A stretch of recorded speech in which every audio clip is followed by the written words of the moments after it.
ಹರಿ ಓಂ ಗುರುಭ್ಯೋ ನಮಃ. ಆತ್ಮೀಯರೇ ಕೂಡ ನಮಸ್ಕಾರ.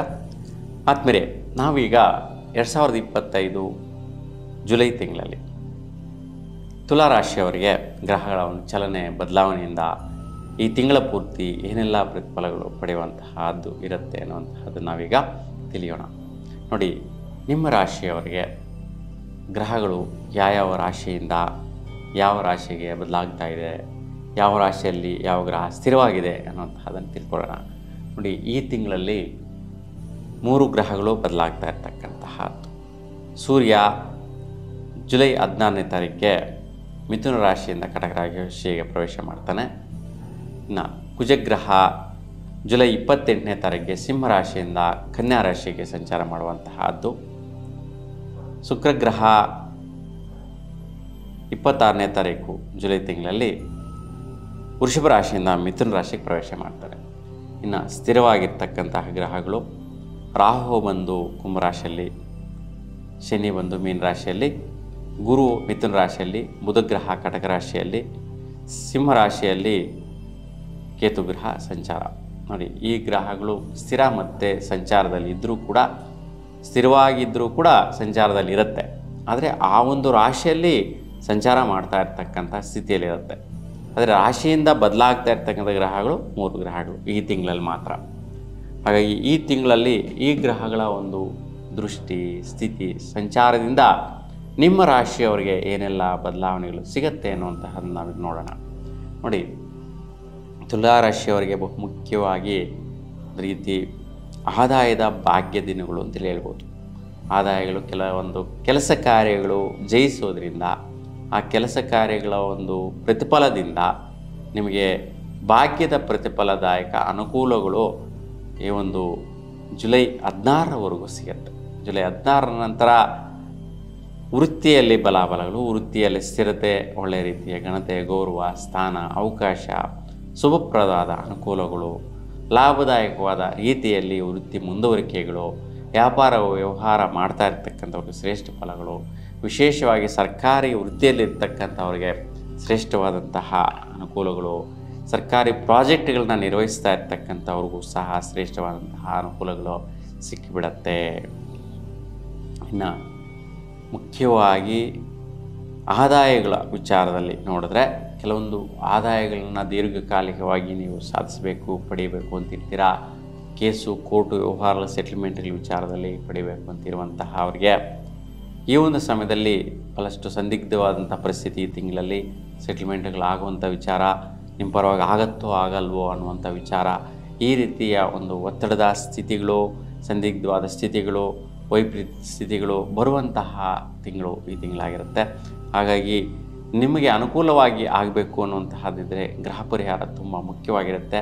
ಇಲ್ಲ ಅಂದರೆ ಇಲ್ಲಿ ಸ್ವಲ್ಪ ಡಿಸ್ಟರ್ಬ್ ಆಗುವಂತಹ ಸ್ಥಿತಿ ಕೂಡ ಇರುತ್ತೆ. ಯಾಕಪ್ಪ ಅಂತಂದರೆ, ನಿಮಗೆ ರಾಹು, ಕೇತು ಮತ್ತು ಕುಜಗ್ರಹಗಳ ಸಂಧಿ ಮತ್ತು ದೃಷ್ಟಿದೋಷದ ಪ್ರಭಾವ ಇರ್ತಕ್ಕಂತಹ ಸ್ಥಿತಿ ಇದೆ.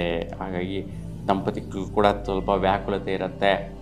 ಒಂದು ಬರುವ ಆದಾಯ ವಿಚಾರದಲ್ಲಿ ವೈಪರೀತ್ಯಗಳು ನಡೀತಾ ಇದ್ದಾಗ, ಇನ್ನು ಹಣಕಾಸಿನ ವ್ಯವಹಾರ ಮಾಡ್ತಾ ಇರ್ತಕ್ಕಂಥವರಿಗೆ ಈ ಒಂದು ಲಾಭದಾಯಕ ವಿಚಾರದಲ್ಲಿ ಆಗ್ತಾ ಇರ್ತಕ್ಕಂಥ ವ್ಯವಹಾರಗಳು ಒತ್ತಡಗಳಿಂದ ಕೂಡಿರುತ್ತೆ, ರಿವರ್ಸ್ ಆಗಿ ಕೂಡಿರುತ್ತೆ.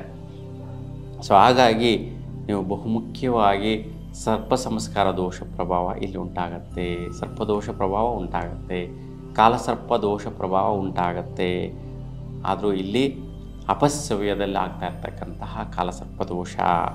ಅಪಸ್ಸವ್ಯ ಅಂತಂದರೆ ಸ್ವಲ್ಪ ವಿರುದ್ಧವಾದಿ, ಅಂದರೆ ನೀವು ಅಂದುಕೊಂಡಂಗೆ ನಡೆದಿರ ಇರ್ತಕ್ಕಂತಹ ರೀತಿ, ವಿರುದ್ಧವಾಗಿ ನಡೆಯುವಂತಹ ರೀತಿ ಇರುತ್ತೆ. ಹಾಗಾಗಿ ನೀವು ರಾಹು ಕೇತು ಶಾಂತಿ ಪರಿಹಾರ ಮಾಡ್ಕೋಬೇಕಾಗಿರುತ್ತೆ. ಹಾಗಾಗಿ ಕೇತು ಗ್ರಹಕ್ಕೆ ಉರುಳಿ ನೆನೆಸಿ ನೀವು ಹಸುಗಳಿಗೆ ಕೊಡೋದರಿಂದ ತುಂಬ ಶ್ರೇಷ್ಠ ಫಲ ಕೊಡುತ್ತೆ. ಇನ್ನು ಕುಜಗ್ರಹಕ್ಕೆ ತೊಗರಿ ಧಾನ್ಯವನ್ನು ಸುಬ್ರಹ್ಮಣ್ಯ ಸ್ವಾಮಿ ದೇವಾಲಯದಲ್ಲಿ ಪೂಜೆ ಮಾಡಿಸಿ ದಾನ ಮಾಡೋದು ಶುಭ ಫಲ. ಇನ್ನು ರಾಹು ಗ್ರಹಕ್ಕೆ ಉದ್ದಿನ ಒಂದು ಪದಾರ್ಥದಲ್ಲಿ ನೀವು ಒಂದು ಶಕ್ತಿ ಮಾತಾ ದೇವಿಗೆ ದರ್ಶನ ಮಾಡಿ ಅಲ್ಲಿ ನೈವೇದ್ಯ ಮಾಡಿಸಿ 16 ಜನಕ್ಕೆ ಪ್ರಸಾದವಾಗಿ ನಿಯೋಗ ಮಾಡೋದ್ರಿಂದ ಈ ಒಂದು 3 ಗ್ರಹಗಳ ವೈಪರೀತ್ಯ ನಿವಾರಣೆ ಆಗಿ ಅಂದುಕೊಂಡ ರೀತಿಯಲ್ಲಿ ಈ ಹೇಳಿರ್ತಕ್ಕಂಥ ವಿಚಾರಗಳಲ್ಲಿ ಅನುಕೂಲಗಳನ್ನ ಪಡೆಯುವಂತಹ ನಿಮ್ಮದಾಗಿರುತ್ತೆ. ವಿಶೇಷವಾಗಿ ನಿಮಗೆ ವೃತ್ತಿಯಲ್ಲಿ ಒಳ್ಳೆಯ ರೀತಿಯ ಒಂದು ವ್ಯವಹಾರ ನಡೆಯುವಂತಹದ್ದು. ಬಿಸ್ನೆಸ್ ವ್ಯಾಪಾರಸ್ಥರಿಗೆ ಶ್ರೇಷ್ಠವಾದ ಅನುಕೂಲಗಳು. ಒಂದು ಜುಲೈ 16ರ ನಂತರ ಚೇಂಜಸ್ ಬಹಳಷ್ಟು ಕಾಣಿಸುತ್ತೆ. ಭಾಗ್ಯದ ಪ್ರತಿಫಲ, ಇನ್ವೆಸ್ಟ್ಮೆಂಟ್ ಮಾಡೋದ್ರಿಂದ ಬರುವಂತಹ ಕೆಲಸ ಕಾರ್ಯ, ವೃತ್ತಿ ಬದಲಾವಣೆ ಚೆನ್ನಾಗಿರುತ್ತೆ, ತೊಂದರೆ ಇರಲ್ಲ. ಇನ್ನು ಜುಲೈ 28ರ ನಂತರ ಸ್ವಲ್ಪ ನಿಮಗೆ ಒತ್ತಡದ ವಿಚಾರಗಳಿಗೆ, ಟೆನ್ಷನ್ಸ್ಗಳಿಗೋಸ್ಕರ ಖರ್ಚುಗಳು ಬರುವಂತಹದ್ದು, ಸ್ನೇಹಿತರಿಂದ ಬರುವಂತಹದ್ದು ಇರುತ್ತೆ. ನೋಡಿ, ಸ್ನೇಹಿತರು ಬಂದು ದುಡ್ಡು ಬೇಕು ಅಂತ ಕೇಳ್ತಾರೆ, ಮತ್ತು ತಗೊಂಡಿದ್ದು ದುಡ್ಡು ಬರೋದೇ ಇಲ್ಲ. ಅದಕ್ಕೆ ಜುಲೈ 28ರ ನಂತರ ಯಾವುದೇ ರೀತಿ ಸ್ನೇಹಿತರ ವಿಚಾರದಲ್ಲಿ, ದುಡ್ಡು ಕಾಸು ವ್ಯವಹಾರಗಳಲ್ಲಿ, ಯಾವುದೇ ಒಂದು ಅಗ್ರಿಮೆಂಟ್ಗಳಲ್ಲಿ, ಕೆಲವೊಂದು ಒಡಂಬಡಿಕೆಗಳಲ್ಲಿ ನೀವು ಕೈ ಹಾಕೋದಾಗಲಿ ಮುಂದುವರಿಸೋದಾಗಲಿ ಮಾಡಿದ್ರೆ ಚಿಂತೆಗಳಿಗೆ, ಸಮಸ್ಯೆಗಳಿಗೆ ಸಿಕ್ಕಾಕೊಳ್ಳುವಂತಹದ್ದಿರುತ್ತೆ. ಹಾಗೆ ತುಂಬ ಜಾಗರೂಕತೆಯಿಂದ ವ್ಯವಹರಿಸೋದು ತುಂಬ ಉತ್ತಮವಾಗಿರುತ್ತೆ ಜುಲೈ 28ರ ನಂತರ. ಆ ಸಮಯದಲ್ಲಿ ಏನಾದರೂ ಈ ಥರ ತೊಂದರೆಗಳು ಬರ್ತಾ ಇದ್ದರೆ ಮುಖ್ಯವಾಗಿ ಶನಿ ಮತ್ತು ಕುಜಗ್ರಹ ಶಾಂತಿ ಪರಿಹಾರಗಳು ಮಾಡ್ಕೊಳ್ಳಿ, ತುಂಬ ಶುಭ ಫಲ ಸಿಗತ್ತೆ. ವಿಶೇಷವಾಗಿ ನಿಮ್ಮ ಒಂದು ಪ್ರಯತ್ನ ಕಾರ್ಯಗಳಿಗೆ ವಿಶೇಷವಾಗಿ ಭಾಗ್ಯ ಫಲ ಸಿಗುತ್ತೆ. ಮತ್ತು ನಿಮ್ಮ ಒಂದು ಸಹಚರರಿಂದ, ಹಿತೈಷಿಗಳಿಂದ ಸ್ವಲ್ಪ ಭಾಗ್ಯದ ಅನುಕೂಲಗಳು ಜುಲೈ 16ರವರೆಗೂ ಫಲಿಸುವಂತಹ ಅವಕಾಶಗಳಿರುತ್ತೆ. ಸೊ ಉತ್ತಮವಾಗಿರುತ್ತೆ, ತೊಂದರೆ ಇರೋದಿಲ್ಲ. ಇನ್ನು ಆರೋಗ್ಯ ವಿಚಾರ ನಡೆದು ಸ್ವಲ್ಪ ENT ಸಮಸ್ಯೆ, ಕಣ್ಣು, ಕಿವಿ, ಮೂಗು, ಥ್ರೋಟ್ ಸಮಸ್ಯೆ ಬರುವಂಥ ಸಾಧ್ಯತೆಗಳು ಇರುತ್ತೆ. ಸ್ವಲ್ಪ ತೊಂದರೆಗಳು ಬರುವಂತಹದ್ದಿರುತ್ತೆ. ಯಾರೆಲ್ಲ ತುಲಾರಾಶಿಯಲ್ಲಿರ್ತಕ್ಕಂತಹ ಸ್ತ್ರೀಯರಿಗೆ ಸ್ವಲ್ಪ ಆರೋಗ್ಯದಲ್ಲಿ ವೈಪರೀತ್ಯಗಳು ಜಾಸ್ತಿ ಬರುವಂತಹದ್ದು ಇರುತ್ತೆ. ಅದಕ್ಕೆ ಸ್ತ್ರೀಯರೆಲ್ಲರೂ ಕೂಡ ಅಮ್ಮನವರ ದೇವರ ದರ್ಶನ ಮಾಡಿ, ಸೊ ಅಂದರೆ 6 ದಿನಗಳ ಕಾಲ ದೇವಿ ಅಮ್ಮನವರಿಗೆ ಹಾಲು ಅರಿಶಿನ ಕೊಟ್ಟು ಪೂಜೆ ಮಾಡಿಸ್ಕೊಳ್ಳೋದ್ರಿಂದ, ಸೇವೆ ಮಾಡೋದ್ರಿಂದ ಶ್ರೇಷ್ಠ ಫಲಗಳು ಪಡೆಯಬಹುದಾಗಿರುತ್ತೆ. ಜುಲೈ 26ರ ನಂತರ ಸ್ವಲ್ಪ ಭಾಗ್ಯದ ದಿನಗಳು ಬರುತ್ತೆ. ಅದೃಷ್ಟ ಧನಗಮ ಬರುವಂತಹದ್ದು ಚೆನ್ನಾಗಿರುತ್ತೆ, ಅಂತ ತೊಂದರೆ ಇರೋದಿಲ್ಲ. ಇನ್ನು ವಿಶೇಷವಾಗಿ ಮನೆ ಕಡೆ ಮತ್ತು ವಿದ್ಯಾರ್ಥಿಗಳಿಗೆ ಒಳ್ಳೆಯ ರೀತಿಯ ಪ್ರತಿಫಲದಾಯಕ ಅನುಕೂಲಗಳು, ಒಂದು ಇಂಟ್ರೆಸ್ಟಾಗಿ ಕೆಲಸ ಕಾರ್ಯಗಳು ನಿರ್ವಹಿಸುವಂತಹದ್ದು ಬರುತ್ತೆ. ಇನ್ನು ಸೊ ಅಬ್ರಾಡ್ಗೆ ಹೋಗುವಂತಹವರು, ವಿದೇಶಗಳಿಗೆ ಹೋಗುವಂತಹವರಿಗೆಲ್ಲರೂ ಕೂಡ ತುಲಾರಾಶಿಯಲ್ಲಿರ್ತಕ್ಕಂಥ ವಿದ್ಯಾರ್ಥಿಗಳಿಗೆ ಅವಕಾಶಗಳು ಚೆನ್ನಾಗಿ ಸಿಗುತ್ತೆ, ಒಳ್ಳೆ ರೀತಿ ಇರುತ್ತೆ. ಇನ್ನು ಆದಾಯ ಗಳಿಸುವಂಥವರು, ವ್ಯವಹಾರಸ್ಥರಿಗೆ, ವ್ಯಾಪಾರಸ್ಥರಿಗೆ ಒಳ್ಳೆ ರೀತಿಯ ಸಂದರ್ಭ. ಸೊ ಆದರೂ ಸಹ ಗಣಪತಿಯ ಪ್ರಾರ್ಥನೆ ಮಾಡಿ, ಪೂಜೆ ಮಾಡಿ, ಕೇತುಗ್ರಹ ಶಾಂತಿ ಪರಿಹಾರ ಮಾಡಿ, ವ್ಯವಹಾರಗಳೆಲ್ಲವೂ ಕೂಡ ಆದಾಯಪ್ರದವಾಗಿ ನಿಮಗೆ ಒಳಿತು ಬರುತ್ತೆ. ಒಂದು 5 ಗ್ರಹಗಳ ಪ್ರಭಾವ ಈ ತಿಂಗಳಲ್ಲಿ ಒಂದು ಸ್ವಲ್ಪ ವೈಪರೀತ್ಯ ಇದೆ. ಯಾವುದ್ಯಾವುದಪ್ಪ ಅಂತಂದರೆ ಸೊ ಕುಜ, ರಾಹು, ಕೇತು, ಶನಿ ಮತ್ತು ಸ್ವಲ್ಪ ಶುಕ್ರಗ್ರಹ, ಈ ಗ್ರಹಗಳು ಪರಿಹಾರ ಮಾಡ್ಕೊಳ್ಳಿ, ತುಂಬ ಶುಭಫಲ ಸಿಗುತ್ತೆ. ಹಾಗಾಗಿ ನಿಮ್ಮ ಇಷ್ಟದೇವರ ಅನುಗ್ರಹ ಸದಾಕಾಲ ನಿಮ್ಮ ಮೇಲೆ ಇರಲಿ ಅಂತ ಪ್ರಾರ್ಥಿಸಿ ಎಲ್ಲರೂ ಕೂಡ ಶುಭವಾಗಲಿ. ನಮಸ್ಕಾರ.